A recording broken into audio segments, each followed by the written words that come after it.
Hermanos, entonces, influencia, la fe espiritual de las cosas que no se ven, de las cosas eternas, sobre mi mente, mi voluntad y mis emociones. Que les venía explicando que aunque cuando influencia sobre mi voluntad es porque me va a llevar siempre a hacer la voluntad de Dios, aunque me perjudique. En mis emociones, porque independientemente de lo que yo sienta, independientemente que sea tristeza, ira, rabia, felicidad, gozo, cualquier cosa, yo voy siempre a creerle a Dios, a mantener mi convicción y mi certeza, mi fe en Dios, de que Dios me ama, de que Dios es real, de que Dios está conmigo, de que Dios me ha perdonado, de que Dios está dispuesto a perdonar, etcétera, etcétera. Y esa fe, acuérdense que esta fe en Dios tiene mucho que ver con la obediencia. Por lo tanto, siempre me va a llevar a obedecer a Dios. Nunca desobedecerlo, nunca rebelarme contra Dios. ¿Ya? Esa es la fe espiritual, así actúa la fe real de Dios. Influencia sobre el espíritu influencia sobre mi alma y se empiezan a generar en mí convicciones y certezas espirituales. ¿Por qué? Porque son influenciadas por mi espíritu, pero para esto tengo que andar en el espíritu. ¿Ya? Ahora, esta influencia va a generar influencia incluso hasta mi cuerpo. ¿Por qué? Porque para poder pedir perdón yo tengo que caminar, hablar con mi cuerpo, para poder amar, para poder obedecer, tengo que hacer lo que me están diciendo con mi cuerpo. ¿Ya? Pero la fe errada, o la fe carnal, actúa de afuera hacia adentro.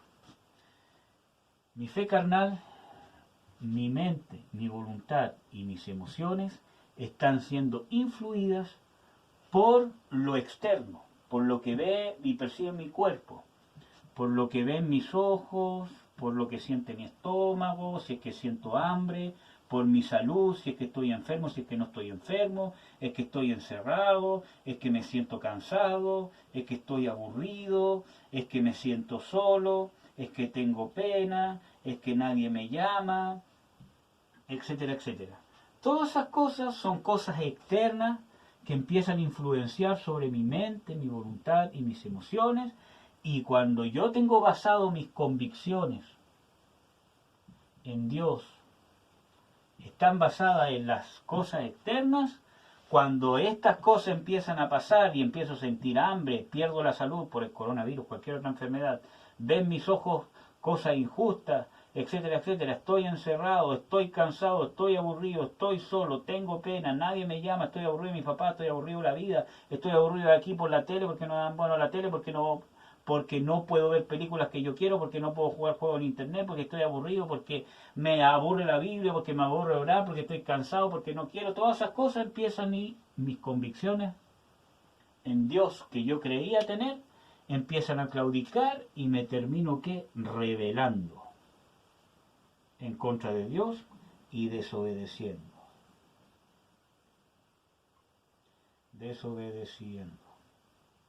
Empiezo a desobedecer a mis padres, empiezo a tolerar el pecado, empiezo a ver películas eróticas, pornografía, y voy con una muchacha, igual le tomo la mano, le tomo la cintura, nos damos besos, y aquí estoy, mis convicciones que yo decía tener que era cristiano, se fueron a las pailas porque no estaban influenciadas en el espíritu, sino en la carne, porque nunca luché por mantenerme en el espíritu.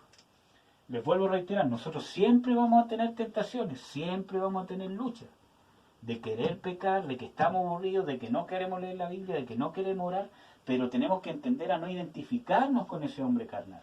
Esa es nuestra carne, si nuestra carne no quiere leer la Biblia, no quiere orar, se aburre con las cosas de Dios porque nuestra carne es una naturaleza que está vendida al pecado, es nuestro espíritu el que quiere orar. Por lo tanto, aunque yo sienta todas estas cosas en la carne, yo debo hacerle caso a mi espíritu, esforzarme, derramarme delante de Dios. Señor, siento esto, Señor, pero pon amor en mí, fortaléceme en este momento de tentación porque estoy siendo tentado a no orar, a rebelarme, a aburrirme, a enojarme con los hermanos, con la iglesia, etcétera, etcétera, por la desilusión. Por lo tanto, las convicciones tienen que estar centradas en Dios. Y eso requiere una lucha, un esfuerzo. ¿Ya? Ya, hermano, tuve que hacer este estudio en dos partes porque no me alcanzó una parte. Perdonen que no lo haya podido resumir más, pero en realidad es importante este tema de la fe, especialmente en estos tiempos. ¿Ya? Espero que no se aburran. Yo sé que yo soy aburrido para dar clases, pero espero que no se aburran. ¿Ya? Clases de fe. En la Biblia no solamente hay un tipo de fe, hay muchas clases de fe. Hay una fe que es una fe en general. Una fe general. ¿Qué significa? Que yo confío en algo. Que va a cumplir lo que Él dijo que va a hacer. Un ejemplo, por ejemplo, está en Romanos 4, que se dice el torpedo, del 20 al 21. Léalo y escríbalo, ¿ya? Donde dice de que Abraham fue fortalecido en la fe porque creyó que Dios era fiel. O sea, creyó que era fiel el que había prometido. O sea, no creyó en la promesa, sino creyó en la persona que hizo la promesa. Y es una gran diferencia. Porque una fe errada, y vuelvo a hablar de la fe errada, una fe real y una fe errada. No una fe falsa, sino una fe errada. La fe real está basada en la persona de Dios o de Jesucristo. ¿Ya? ¿Qué significa eso? Como ya habíamos visto, está basado en sus características. ¿Qué significa? ¿Cómo es? ¿Quién es? ¿Qué hace? Etcétera, etcétera. En eso está basado una fe real. Pero una fe errada no está basada en la persona de Jesucristo, sino en la promesa que hizo Dios. Y eso termina siendo una fe o una convicción almática. Que como les explicaba, que cuando no se dan las cosas como yo espero, esa fe muere. En cambio, la fe real, cuando las cosas no se dan como yo espero, sigue igual porque está centrada en la persona de Dios. ¿Ya? Entonces, no es lo mismo que yo crea en la promesa de Dios y yo soy tu sanador, y Él es mi sanador, y yo empiezo a poner la fe en la promesa. Es que Dios me prometió, yo soy sanador. ¿Y qué pasa si enfermas? Hay ejemplos bíblicos de gente de fe que enfermó. Y ahí ya vamos a hablar de por qué pasan esas cosas, ¿ya? Pero cuando yo pongo la fe en la promesa y la promesa aparentemente no se cumple, mi fe, que está errada, se muere. Y me termino rebelando contra Dios, me termino yendo de la iglesia, no quiero nada con Dios, y eso pasa mucho. O me termino amargando, o viviendo una vida falsa.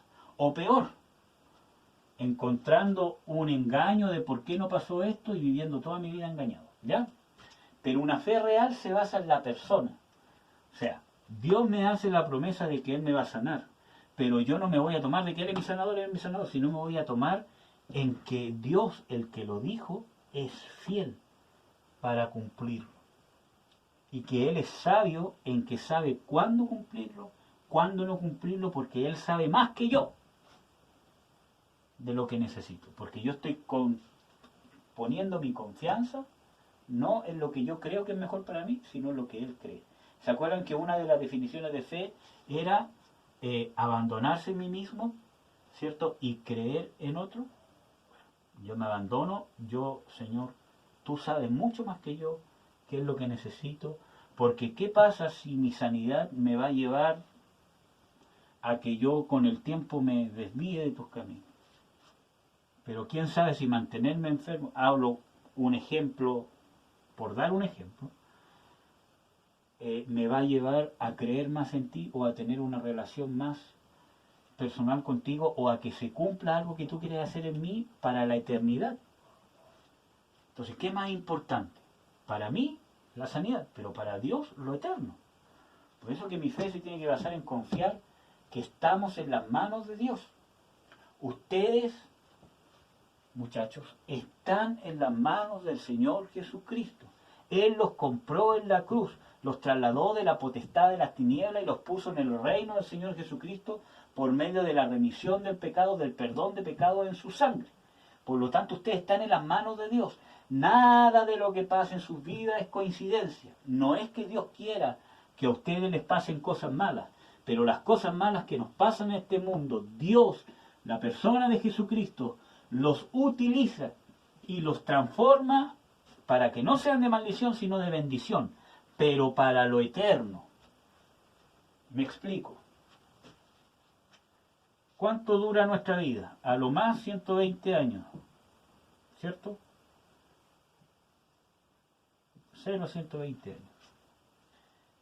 En comparación con lo eterno, que no tiene principio ni tiene fin. En realidad esta línea en comparación con esta es así, un punto. Entonces, poniendo en una lupa esto, estos 120 años, si es que llegamos a vivir tanto, porque son pocas las personas, acuérdense que la mortandad en Chile creo que en el hombre está alrededor de los 75 años. Entonces, en promedio de 75 años vive un hombre, y creo que la mujer vive un poco más, hasta 80, o 70 el hombre y de 75 la mujer, pero entre los 75 y 80 años. Entonces, ¿tiene comparación ese puntito con la eternidad, y esta línea no termina nunca, que vamos a vivir con Dios? Entonces Dios en esta vida terrenal, como ya les he explicado en estudios anteriores, nos quiere formar y preparar a la imagen de ¿quién? A la imagen del Señor Jesucristo. ¿Qué significa eso? Que el hombre espiritual que ustedes tienen adentro, por eso que deben de perseverar en andar en las cosas del Espíritu y negar o crucificar la carne, se empiece a manifestar y cada vez su hombre espiritual tenga más influencia sobre su mente, lo que ustedes piensan, su voluntad, lo que ustedes hacen y sus sentimientos, lo que ustedes, que el hombre espiritual que Jesucristo cada vez vaya teniendo más influencia en lo que ustedes expresan, lo que ustedes hablan, lo que ustedes dicen, todas las cosas que ustedes piensan, sus sentimientos, cada vez el Espíritu o Dios empieza a tener más influencia sobre ustedes. ¿Con qué propósito?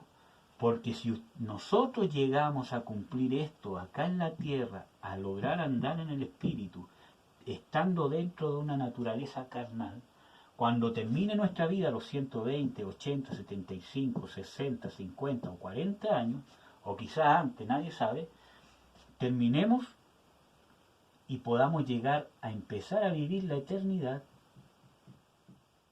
en la condición de reino que Dios quiere.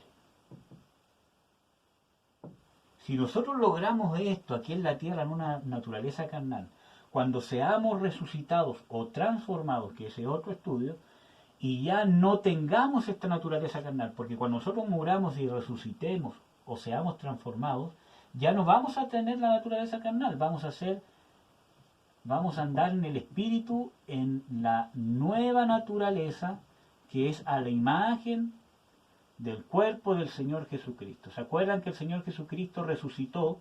Y si ustedes han leído la Biblia, Él resucitó y tenía un cuerpo que se podía tocar.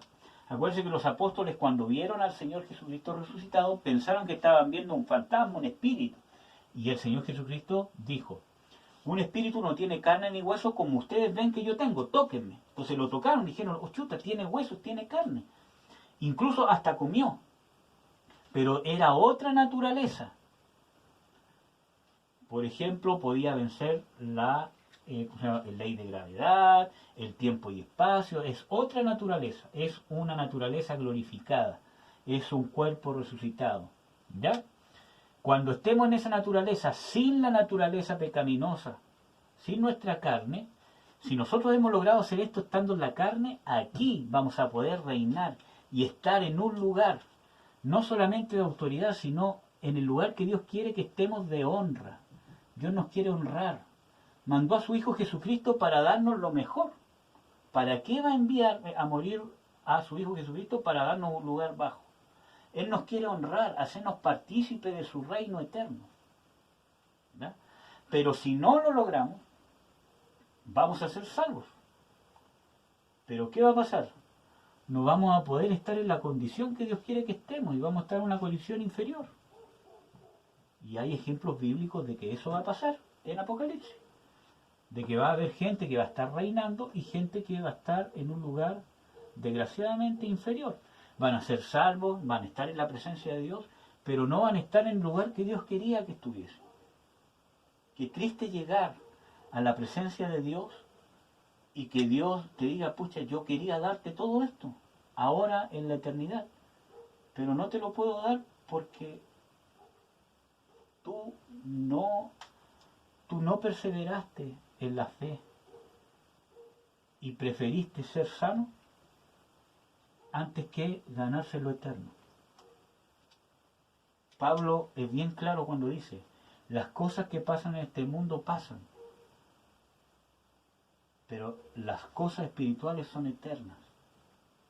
Todo lo que pueda sufrir, persecución, enfermedad, el coronavirus, hambre, aburrimiento, que me tengo que someter a mis papás, que aquí que me da rabia, y todas las cosas que pasan a ustedes, que no puedo tener sexo antes del matrimonio, todo lo demás, que ustedes saben que esos pecados que llevan a la condenación eterna, pero todas las luchas que tienen, todas esas cosas, en realidad vale la pena.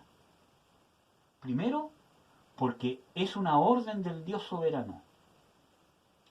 O estamos con Dios o estamos con el diablo, no hay un intermedio. ¿Ya? Y segundo, porque ya Dios nos redimió, ya Dios los salvó. Por lo tanto, vale la pena querer una sanidad para poder vivir hasta los 20 años y perder el lugar de honra que Dios me quiere dar por una eternidad. Por ejemplo, voy a dar un ejemplo que obviamente no tiene comparación en esta proporción. Pero ustedes tienen que estudiar para dar exámenes, por ejemplo. Y ustedes estudian, bueno, lo voy a hacer para todos. Por ejemplo, si ustedes están en enseñanza media, ¿ya? Lo voy a hacer para los que están en la universidad. O incluso algunos que estén en enseñanza básica, para pasar a enseñanza media, ¿ya? Y a ustedes les tocan los exámenes finales, en octavo básico, ¿ya? Y tiene 2 semanas, o 1 o 2 semanas, donde tienes que estudiar, donde no puedes dormir, donde te tienes que esforzar, donde tienes sueño, donde estás cansado, pero tu papá te dice tienes que estudiar, tienes que hacer la tarea. Entonces, ¿qué podría hacer? Tú, por querer tener 2 semanas de descanso, te vas a farrear después una consecuencia durante toda tu vida. ¿Por qué durante toda tu vida? Y no crean que soy exagerado. Porque repites el año, no pasas y pierdes un año de tu vida. Va a ser un año más tarde y va a ser un año donde vas a tener que ver todo de nuevo. ¿Por qué? Por 2 semanas que quisiste dormir bien, por ejemplo. Por 2 semanas que quisiste estar tranquilo. Eran 2 semanas. Y por querer tener un poco de bienestar en 2 semanas, te farreaste el resto de tu vida. Otro año completo tener que ver todo lo mismo. Un año más tarde que vas a entrar a la universidad. Un año más tarde que vas a empezar a trabajar. Un año más tarde donde todo se te va a postergar un año más. Y si es que pasas al otro año. Entonces, en el caso de la enseñanza media también, 2 semanas o 3 semanas, le vamos a poner aquí, donde tienes que estudiar, te tienes que saber la hora. Es que estoy en el preuniversitario, más las pruebas de la enseñanza media, más las cosas que me hacen hacer. Es que estas cosas son muy difíciles, pero tienes que estudiar. Y tu mamá te lleva a estudiar, tienes que hacer tus tareas, y que los profes están encima tuyo, y que tienes que estar sin dormir, que no puedes jugar, que no puedes ver el celular, que tienes que dejar el celular, que tienes que dejar el WhatsApp, que tienes que dejar el Facebook, que tienes que dejar de ir a jugar a la pelota, etcétera, etcétera, por 3 semanas. Y por querer tener todos esos beneficios por 3 semanas, te farreaste toda tu vida. Por 3 semanas, te perjudicaste el resto de tu vida. Lo mismo que acá. Perdiste un año en todo. Vas a tener que volver a repetir todo lo que no quisiste hacer. Por 3 semanas vas a tener consecuencias mínimas de un año. En la universidad, ponte tú estás en los exámenes finales. O es más, estudias una carrera que dura 5 años. o 3 años, lo que dure. Tuve una carrera que dura 3 a 5 años. Son 3 a 5 años donde te tienes que negar a salir con amigos, a jugar, a ver películas, ir al cine. Quizás todos los demás van al cine, tienen tiempo para pololear, tienen tiempo para esto, tienen tiempo para salir. Tú no, tú tienes que estar estudiando, tú no puedes trasnochar, o cuando tienes que trasnochar, tiene que ser porque tienes que estudiar, te tienes que juntar a estudiar, te tienes que esforzar por terminar. Entonces tú, por querer tener esos 5 años de libertad, entre comillas, te vas a farrear toda tu vida.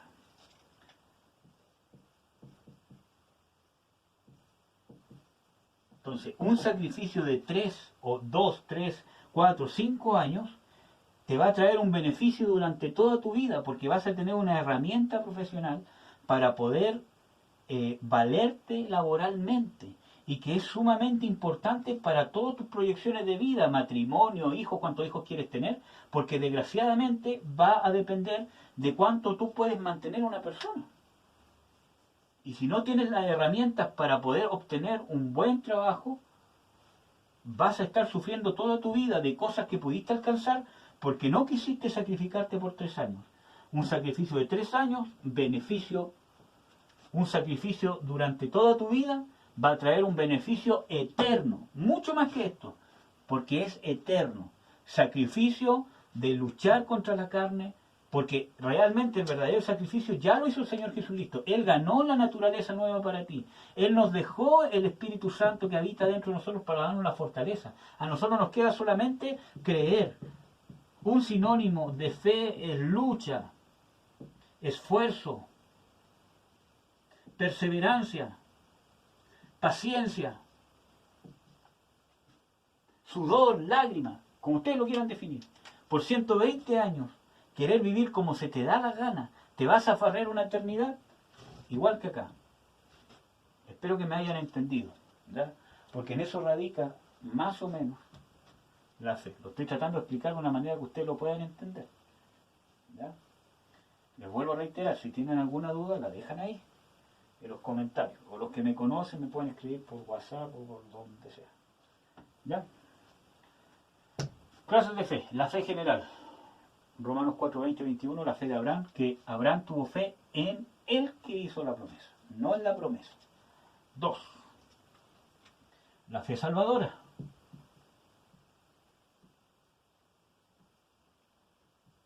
Ya. La fe salvadora. Esta quiere decir 2 cosas.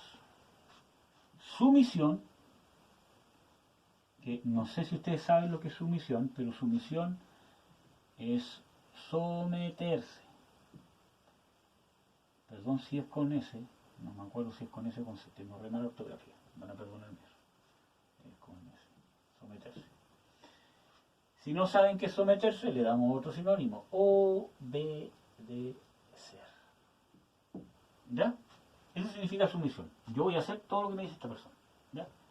Fe salvadora de sumisión y confianza. ¿En qué? En mi salvación. Por eso es importante. La fe salvadora es la sumisión a Jesucristo y la confianza que tengo en Jesucristo para la salvación de mi alma. Que la salvación de mi alma no depende de lo bueno o lo malo que yo soy o que fui o que voy a hacer, sino depende de la confianza que yo tengo en Cristo, que yo me someto a lo que Él quiere que yo haga. Porque todo lo que Él quiere que yo haga es realmente bueno, porque en Él confío y me someto para la salvación de mi alma. ¿Ya? La fe cristiana, que es un poco de lo que hemos hablado. La fe cristiana. La fe cristiana, ¿qué es? Es una fe que viene por una revelación divina de la veracidad de la Escritura. Primero, veracidad de la Biblia. Y esto es importante. El mundo, Satanás y la carne, que está en nosotros, nuestra carne, ¿cierto? Y el mundo se basa en qué? En lo que mis ojos pueden ver, lo que puedo comprobar. Y todo eso está basado en la soberbia, en el yo, en tener el control, etcétera, etcétera. Y en eso se basa la ciencia, hermano. Por lo tanto, ¿qué es lo que te dice el mundo? Oye, pero ¿quién escribió la Biblia?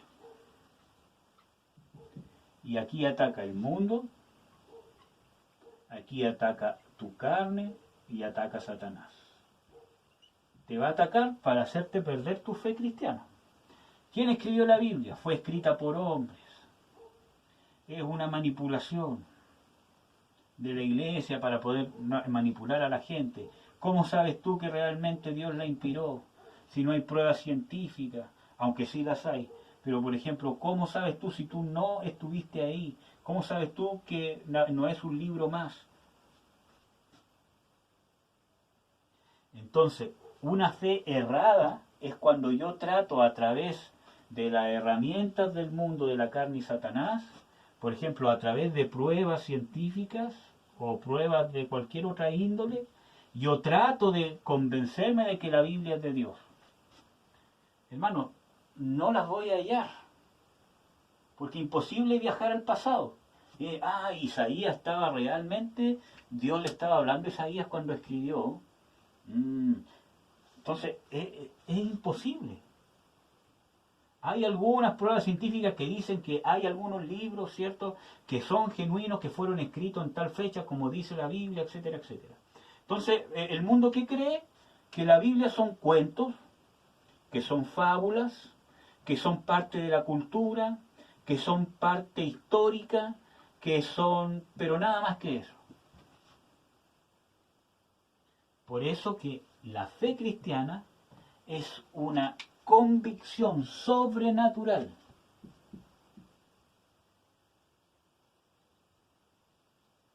de la veracidad de la Biblia, de que la Biblia es la palabra de Dios. Por eso, hermano, no caigan en los que caen muchos cristianos, que tratan de convencer al mundo con pruebas científicas o con palabrerías, con filosofía y con sabiduría humana, tratar de hacerle entender de que la Biblia es la palabra de Dios, porque no lo van a entender, porque es por revelación sobrenatural. Acuérdense que está escrito en la palabra de Dios que dice de que el hombre natural no puede percibir las cosas de Dios porque se han de discernir espiritualmente. Yo, hermano, creo de que la Biblia es la palabra de Dios porque tuve un encuentro personal con el Señor Jesucristo, porque lo que está escrito en la Biblia se ha hecho vida en mí, y no solamente una vez, todos los días yo vivo, soy sustentado, me alimento de la palabra de Dios y la palabra de Dios se hace una realidad en mi vida. Si alguien me viene a cuestionar de que son cuentos, de que son fábulas, de que fue tal persona que lo escribió, que en realidad cómo sabes que son los manuscritos originales, etcétera, etcétera, yo le digo, esas cosas en realidad, aunque hay pruebas, pero esas cosas no es la base de mi fe cristiana. La base de mi fe cristiana es el encuentro que yo tuve personal con un Dios que es real y que es verdadero, y que Él dejó su palabra, y que esa palabra se ha hecho vida en mí, y no solamente en mí, en millones de cristianos. Entonces, no hagamos las cosas al revés. Su fe tiene que estar basada en su encuentro personal con el único Dios verdadero, con Dios todopoderoso que creó y sustenta todas las cosas y que redimió a la humanidad. Y ese se llama Jesucristo. En eso se tiene que basar su fe. Porque cuando entren a la universidad se van a encontrar